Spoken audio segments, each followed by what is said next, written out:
이스라엘 백성이 가나안 땅 입성을 앞두고 모압 땅 시딤에 머물러 있을 때 괴이한 사건이 터지게 됩니다. 이스라엘 남자들이 모압 여자들과 음행하는 사건이었습니다.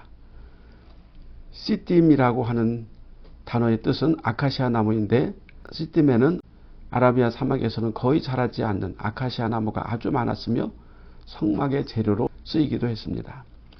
이곳은 가나안 땅과 접경이었는데 금방이라도 넘어갈 수 있는 곳이며 이스라엘 백성들이 광야 생활을 하는데 마지막 장소였습니다. 그런데 이곳에서 이스라엘 남자들이 모압 여자들과 음행 사건으로 넘어질 위험에 처한 것입니다. 어쩌다가 이런 일이 생겼을까요? 힘들고 고달프고 탈도 많고 말도 많은 광야 생활을 마치고 이스라엘이 이제 막 꿈에 그리던 가나안 땅에 들어가려고 하는데 청천벽력 같은 괴이한 일이 터져버린 것입니다. 여기서 모압 여자들은 누구일까요? 모압과 미디안 여자들입니다. 발락이 미디안 장로들과 모압 장로들을 앞세워 발람을 유인했던 것과 같습니다. 발락은 미디안 족속인데 모압이 이스라엘에게 전쟁에서 패한 후에 세력이 약해진 틈을 타서 모압의 왕이 되었고, 그래서 실질적으로 미디안과 모압이 함께 이스라엘을 대항하는 작전을 폈던 것입니다. 여기에 동원된 모압 미디안 여자들은 그들의 우상숭배 축제에 이스라엘 남자들을 초청한 것입니다. 그러면 이스라엘 남자들은 왜 그녀들의 초청에 응했을까요? 불법적으로 모세와 이스라엘 장로들을 숨기고 몰래 이스라엘 남자들이 우상축제에 간 것입니다. 이스라엘 남자들에게 이방인의 우상축제는 매우 매혹적이었을 것입니다. 모압과 미디안의 아름다운 여자들이 유혹을 하는데 젊은 이스라엘 남자들이 안 넘어갈 리가 없죠. 아마도 잠깐 몰래 가서 축제를 즐기고 매혹적인 이방 여자들과 놀다 오면 괜찮겠지 하고 생각을 했을 것입니다. 이방의 우상축제는 매우 화려하고 기름진 음식들과 춤과 마지막에는 음행이 절정입니다. 우상축제의 마지막은 남녀의 교합, 음행이라는 사실을 우리는 잘 알아야 합니다. 우상의 제물을 먹을 뿐만 아니라 이방 신들에게 절을 했고 그 대가로 쾌락을 제공받는 것이었습니다. 바알볼에게 가담한지라. 바알은 일반적으로 모든 시대에 널리 쓰이는 우상 이름인데 모압 사람들은 바알을 고별하기 위해서 부올의 바알, 즉 바알볼이라고 불렀습니다. 바알볼은 모압 사람들이 숭배하는 부올산에 있는 바알의 신당입니다. 바알볼에 가담했다는 것은 단순히 우상 숭배를 했을 뿐만 아니라 성적인 관계를 맺었다는 뜻입니다. 그런데 놀라운 것은 우상 숭배에 가담한 자들은 이스라엘의 수령들이었습니다. 지도자들이 모압 우상에 현혹되고 음행에 가담하여 하나님을 진노하시게 만든 것입니다. 하나님은 모세에게 이 사건에 연루된 백성의 수령들을 잡아 태양을 향하여 여호와 앞에 목매어 달면 여호와의 진노가 이스라엘에게서 떠나리라고 말씀하셨고, 모세는 그들을 잡아 죽이라고 명령했습니다. 대낮에 태양이 뜨겁게 내려쬐을 때 목매달아 죽이라는 것은 공개 처형을 의미합니다. 우상 숭배하며 음행을 행하고 하나님을 대적하는 자들은 이렇게 죽게 될 것이라는 하나님의 무서운 명령이었습니다. 여호와의 성막 앞에 모일 때 이스라엘 유사 중에 하나가 미디안 여자를 데리고 온 회중 앞에 나타났습니다. 왜 그랬을까요? 아마도 이 남자는 공개적으로 미디안 여자를 사랑한다고 고백하고 결혼을 허락받으려고 했을 것입니다. 세상적으로 보면 국경과 종교, 인종을 넘어선 위대한 사랑이라고 할지 모르겠지만 하나님의 백성에게는 가증스럽고 저주받을 사악한 행위입니다. 그 당시 아론의 손자 엘르아살의 아들 비느하스가 이를 보고 손에 창을 들고 이 남자를 데리고 그의 장막에 들어가 이스라엘 남자와 미디안 여자를 한 창에 배를 뚫어 죽여버렸다, 이렇게 기록하고 있습니다. 이미 바알볼 사건으로 이스라엘 백성들 사이에는 연병이 돌기 시작했고 마지막 범행자인 이스라엘 남자와 미디안 여자를 엘르아살이 죽인 후에 연병이 멈췄는데 그 죽은 숫자가 24,000명이라고 기록되어 있습니다.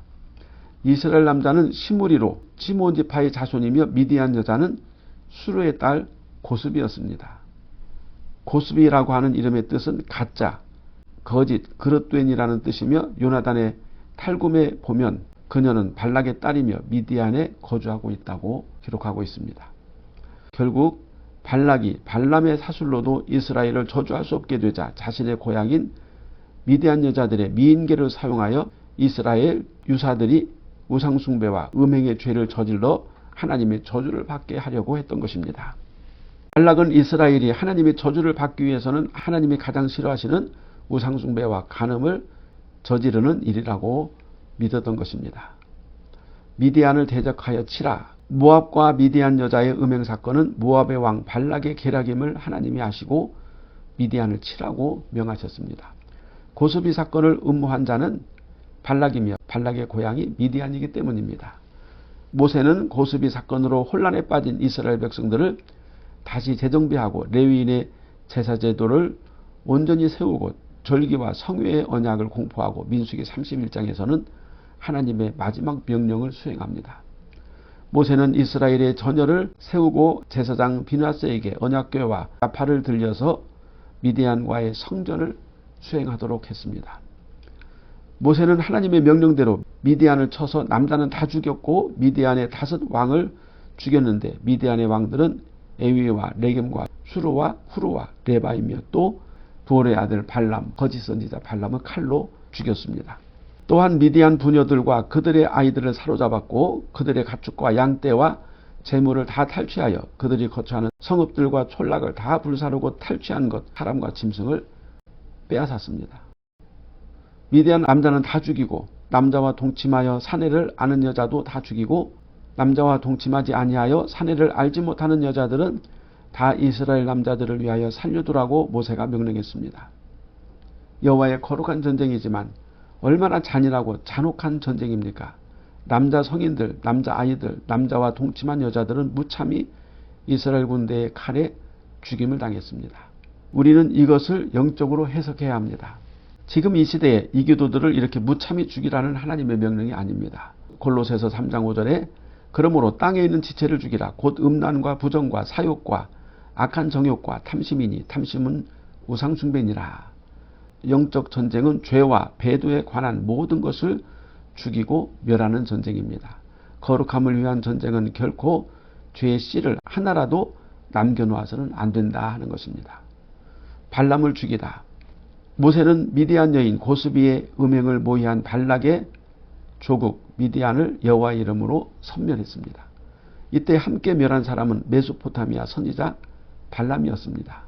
발람은 도대체 이스라엘에게 무슨 짓을 했을까요? 그는 바알 산당에서 의인의 죽음같이 죽기를 원하며 의인의 죽음 같기를 바란다고 기도했습니다. 발람은 그의 기도처럼 의인의 죽음을 죽지 못했습니다. 그 당시 의인의 삶은 술을 다하고 아들 손자를 보며 장수하는 삶이었습니다. 이스라엘이 미디안을 공격했을 때 발람은 미디안 사람들 사이에 있었습니다. 발람은 발락을 떠나 고향으로 갔다가 미디안 귀족들에 의해서 다시 미디안으로 소환되어진 것입니다. 아벤에즈라는 발람이 그의 고향으로 갔다가 발람의 조언으로 이스라엘에 임한 연병 소식을 듣고 이 악한 프로젝트에 대해서 미디안 장로들에게 돈을 받기 위해서 미디안으로 왔다고 기록하고 있습니다. 모압의 장로들은 발락에 의해서 이스라엘의 하나님 여호와는 굉장히 능력이 있어서 다른 족속의 신들에 비할 바가 없다고 가르침을 받았던 것입니다. 그래서 발락은 발람의 주술을 통해 여호와의 능력을 얻어서 이스라엘을 저주하려고 한 것입니다. 이것이 실패하자 미디안 장로들은 발람에게 이스라엘이 저주받는 방법을 전수받았는데 이는 이스라엘의 여호와는 우상숭배와 음행을 싫어하시고 저주하신다는 정보를 주었고 발람의 저주 주문을 받아서 미디안 여인들을 통해 이스라엘 수령들을 미혹하여 우상숭배와 음행에 빠지게 했던 것입니다. 이로 인해서 여호와 하나님이 노하셔서 연병이 퍼져서 23,000명이 죽었고 발람은 그의 저주 주문이 성공한 것을 알고 엄청난 복채를 받으러 미디안으로 오게 된 것입니다.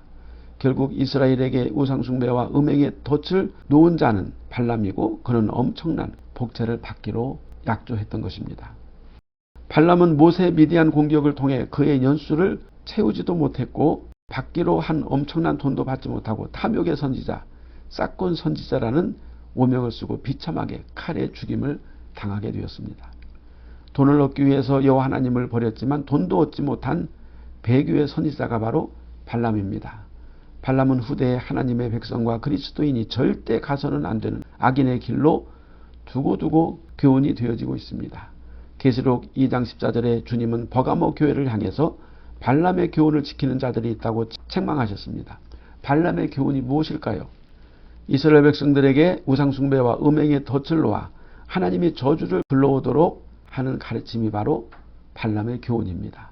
그리스도인들을 우상숭배와 음행으로 유인하여 타락하도록 하여 하나님으로부터 떠나게 하고 저주를 받게 하는 사악한 교훈이 바로 발람의 교훈입니다. 이단적인 가르침입니다. 그리스도인들은 모든 삶이 거룩하고 진실해야 합니다. 그러나 혼합주의 신앙을 가진 목회자나 이단이 이 세상에서 어떻게 해서든지 성공하는 것도 하나님의 뜻이고, 성공해서 선교를 한다든지 11조를 많이 하고 구제를 많이 하면 하나님께 영광 돌리는 것이라고 유혹하는 발람 선지자와 같은 자들이 많이 있습니다. 신명기 23장 18절에 창기의 번동과 개 같은 자의 소득은 아무 소원하는 일로든지 내 하나님 여호와의 전에 가져오지 말라. 이 둘은 다 내 하나님 여호와께 가져간 것임이니라. 우리 그리스도인들은 신명기 23장 18절 말씀을 반드시 기억해야 합니다. 개처럼 벌어서 정승같이 쓰라는 우리 옛말은 발람의 사악한 교훈입니다. 그리스도인들은 동기와 과정과 목적이 다 하나님의 방법이어야 하고 깨끗하고 정직하고 거룩해야 합니다. 이 시대의 발람의 교훈은 영지주의입니다. 육체는 언젠가 죽어서 썩기 때문에 영혼이 중요하고 육체는 죄를 지어도 상관없다고 하는 이단적인 가르침을 우리 그리스도인들은 경계해야 합니다. 고린도전서 3장 17절에 누구든지 하나님의 성전을 더럽히면 하나님이 그 사람을 멸하시리라. 하나님의 성전은 거룩하니 너희도 그러하니라. 그리스도인은 몸과 영혼이 다 거룩해야 하고 그리스도인의 몸은 하나님의 거하시는 성전이 되어짐을 결코 잊어서는 안 됩니다. 몸과 영혼이 따로 노는 가르침은 배교자 발람의 가르침입니다. 거룩과 속됨, 깨끗함과 더러움, 의와 악의 경계를 헐어버리고 혼합해버리는 세속교회는 반드시 발람처럼 배교의 길을 걷게 된다는 사실을 잊지 말아야 합니다. 배교는 우리 그리스도인들에게 마지막 시대의 가장 치열한 영적 전쟁이 될 것입니다.